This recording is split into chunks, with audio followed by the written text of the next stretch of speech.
Go back to something you said that that I translate into the literalism that's happening now.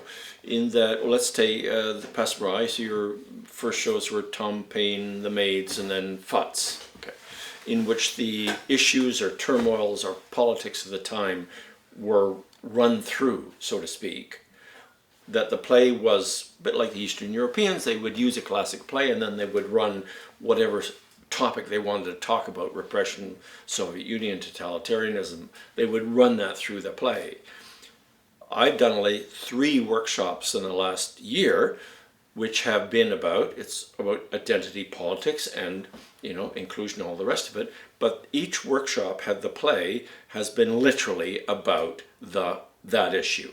So there's the professor, there's the daughter, there's the other daughter, there's the friend, there's the racial, and the issue is literally played out in the play.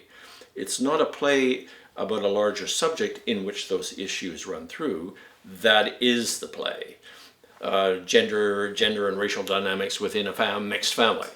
And what the play is, it's the mixed family and the gender dynamics are playing out within it in the script. That's all the play is. So both those workshops were literal versions of these issues that people were doing. As if you're going to let's do a play about the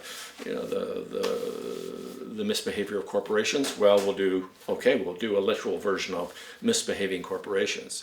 Whereas what you're describing was a more imagistic and artistic energy of having those issues come through, but they're treated far more artistically, or that's the wrong word, I don't quite have the word for it. They were not treated literally. There was not a literalism at play, though the social dialogue and social commentary was there.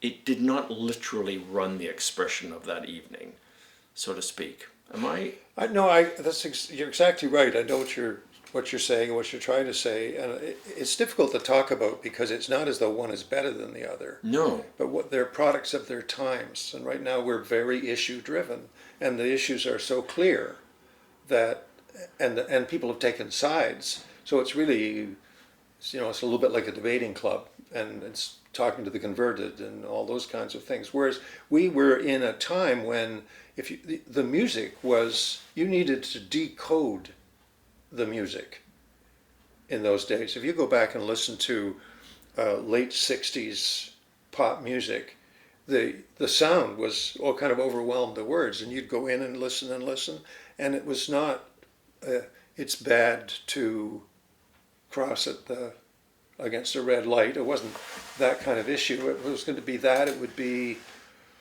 we all live in a yellow submarine. Well, what the hell? What does that mean? What does it mean that why don't we do it in the road? I guess that's okay. We can understand what that means. But it's not literal.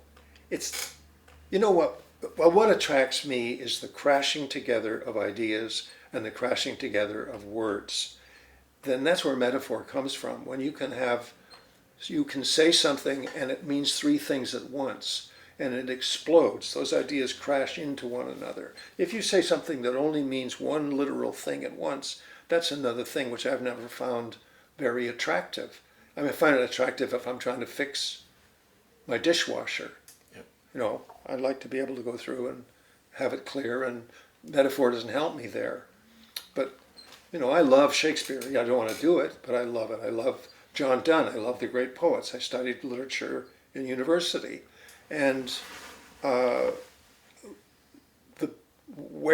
we talk about resonance, and that resonance seems to come from having language